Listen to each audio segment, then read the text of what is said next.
sarap buhay ng caregiver. Ang aking lola, kanina pang tulog. Alas 8 pa lang tulog na.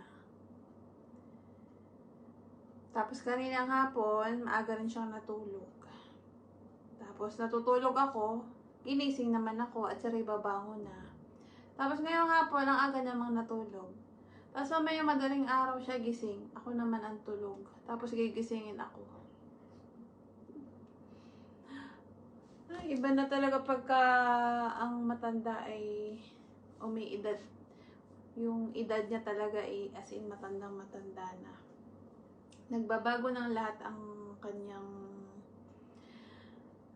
yung oras ng pagtulog, ang kanyang pagkain, ang kanyang isip.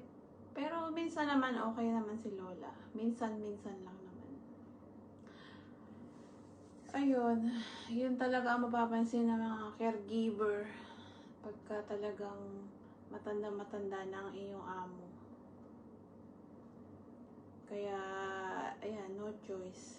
Kundi ikaw yung kailangan ng maraming pasensya. Sablanot.